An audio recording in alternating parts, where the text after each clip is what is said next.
have a severe wagon fetish.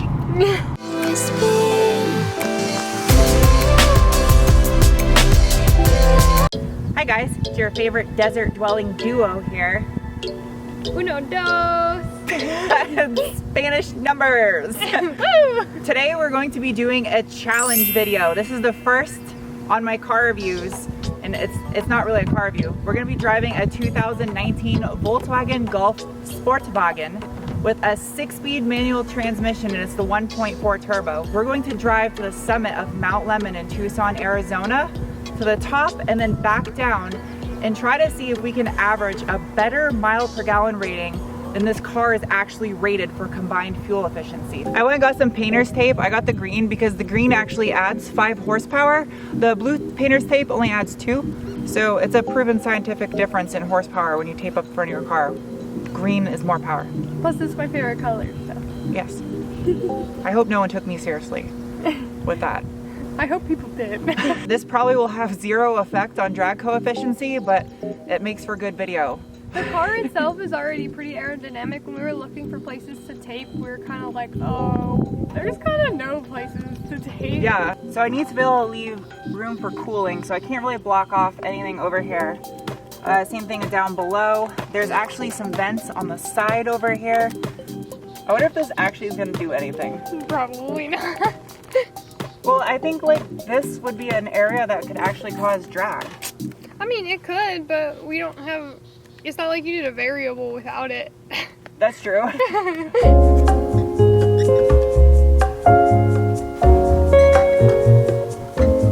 Hello, it is I, your friendly garage science expert here, to explain why we are wrapping the nose of this Golf SportWagen in green tape. To understand that, we must first go over, that's a door. Drag coefficiency. Nailed it. Prior to adding the tape to the nose of the Golf SportWagen, the drag coefficient is rated at 0.31. Above that is an equation I used as a prop. As a car travels down the road, it displaces air, resulting in an opposition of force. That opposition in force results in lost fuel economy. The purpose of wrapping the nose of the car in green tape is to smooth out any surfaces that might cause that opposition in force to be greater. So, we're then making the car more slippery. Let's be honest for a minute though. I don't think we're gonna be outsmarting any Volkswagen engineers with a roll of $4 tape. It's worth a shot though. Yeah, science. I think it's gonna be a real challenge too with this heat. Like making sure the tape sticks. I know, right? One more like, really smooth piece of tape.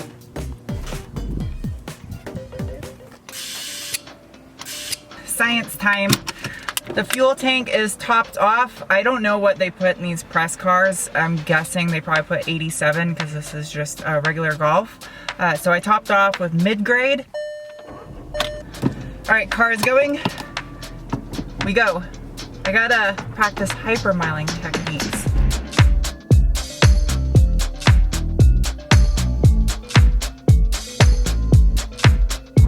I like the fact that I'm using this car because like all the torque on this thing is down low, like super down low, and I've actually found it really strange. Like if you just drive this car like you're trying to get it, there's no beans.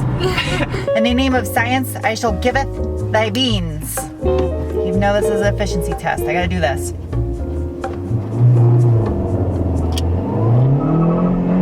Look at the wheel spin.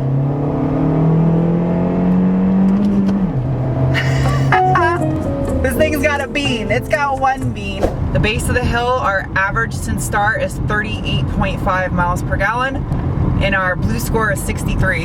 Yeah, it went up because when we started it was 61. I have the AC on low right now because I'm trying to like be comfortable but be efficient at the same time, and it does tell you like if you go to car, it says what's consuming energy consumers. So it That's says cool. Climate control is my biggest thing right now, and like off, what does it do? No consumption. So AC is my biggest consumption, but I don't care. Like this has to be realistic in a sense. I mean the tape is not realistic, and the tape probably is going to do absolutely nothing for this, but I saw it on Top Gear once and it looked fun, so that's why we taped it. It was for us, really.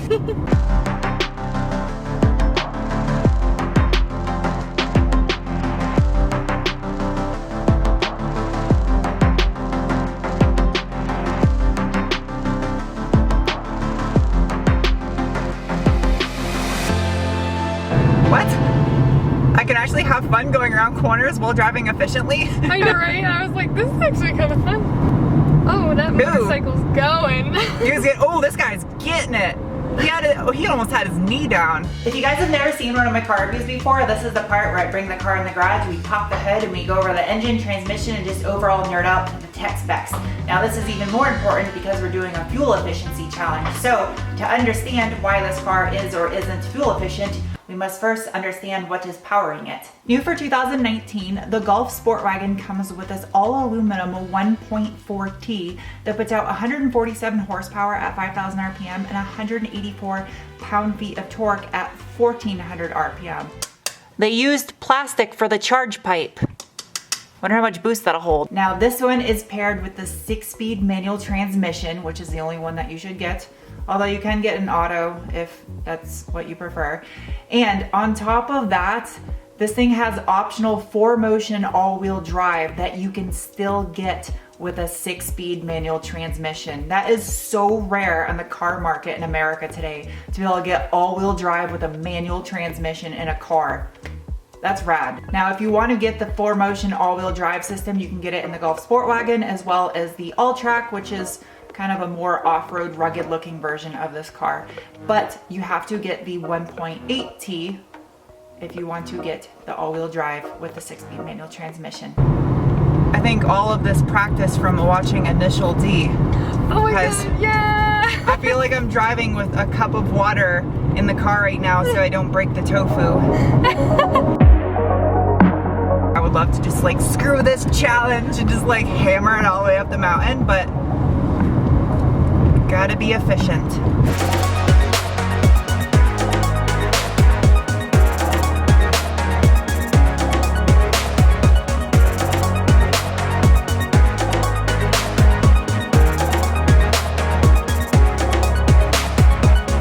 The gauges in your car are not the most accurate when it comes to measuring fuel economy, because these two gauges are conflicting. They were both reset at the same time. So we need to absolutely measure the fuel that was consumed at the bottom. When I went to this challenge, thinking about doing this challenge, I was thinking we're not gonna be anywhere even near, like it's, like obviously we're not gonna be able to do it. We're going up a mountain, like it'll probably be like lower, but I'm shocked right now. I'm so shook.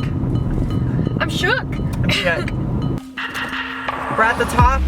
Tripometer says 33.5. The pink blue thing says my battery died.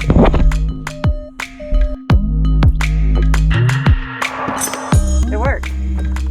I mean, it's still on there for the most part. It collected some bugs. Science and things. Candy Mountain. What? You've never seen that video? I'm gonna have to show her. What? Comment if you know what I'm talking about. Candy Mountain. I feel a little new. I don't know what candy is. Like Willy Wonka? No, I'll show you the video. Is it from South Park? No. Alright, we're gonna go back down and see how much we can add to this rating. Efficiency. Watch us fill this thing up with gas at the gas station. The gauges be way wrong and be like, dude, we got way worse gas mileage. I'm gonna feel like an idiot right now. Let's do this. I'm gonna try to give it no gas. I gave it gas obviously to reverse out of the parking spot, but that's it. Fuel economy. Now there are various methods used to calculate the fuel efficiency of a vehicle, but for the purpose of this video, I'm going to keep it as simple as possible because honestly, I suck at math. So I'm going to be using the math equation here on the dry erase board behind me, as well as the computer on the car to calculate how many miles per gallon the car achieved across this trip. Now, Volkswagen rates the 2019 Golf SportWagen at 3.1 gallons consumed per 100 miles, or a rating of 29 city, 32 combined, and 37 highway. With this car only being $21,000, I don't feel like I'm driving a cheap car. I definitely can agree with it. It does not feel, when she told me the sticker price, I was like, what? Because the interior is definitely really nice as far as the price goes. Yeah, it doesn't look cheap in here. I could daily this. I would daily this, slam it to the ground and throw some like nice wheels on it and just call it done. I'm gonna be 100% honest. I have a severe wagon fetish. Whenever you call them wagons, I think of a little red wagon and you just get towed around in it all day. I don't know. I don't know what it is about wagons.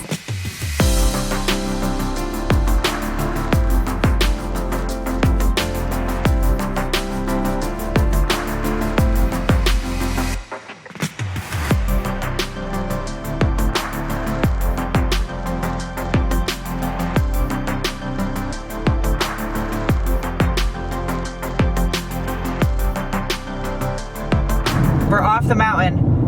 42.4 miles per gallon, 41.2 on the blue meter. We have to make it back to the gas station. We're going to lose Mileage. We're gonna hurt these numbers a little bit. No, there's a lot of cars at this stop sign. I could shut the car off. Well, I don't want to shut the car off. This is where stop-start technology comes into play. But I don't want to shut the car off in case it resets any of these gauges. Okay, we're good. We're good, we're good. I never really liked start-stop technology, but honestly, in this type of situation, it's beneficial. Yeah, it totally would have helped right there. I mean, luckily, I'm gonna give enough of a cushion of distance between us and the car ahead of us, so when we come to stop lights or the stop signs before the gas station, we'll be able to create a buffer so we won't be sitting waiting at the stop sign. We'll just stop, look, and then go. So we actually went up a little bit more, 42.8. This is the hardest part, you guys. This is like the toughest part of this entire trip.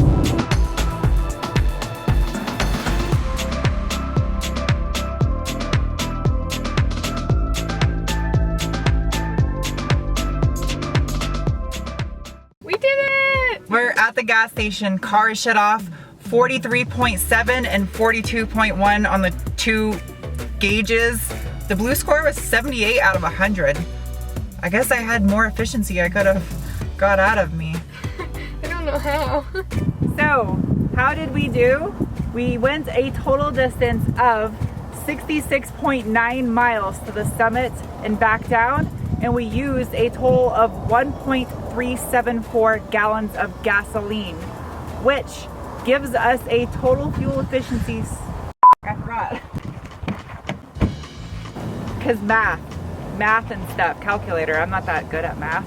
That puts us at an average fuel economy of 48.689 miles per gallon.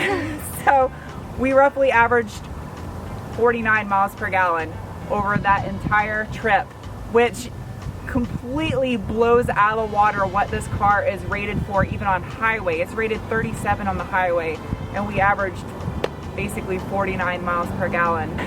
It just goes to show how well cars are capable, and they don't give them the credit, as well as a driver can make a huge difference. Yeah, I'm thoroughly impressed at how well this car did. It just goes to show you don't technically need a diesel to get diesel-like fuel economy. Anyway, I will see you guys soon with another video. Bye.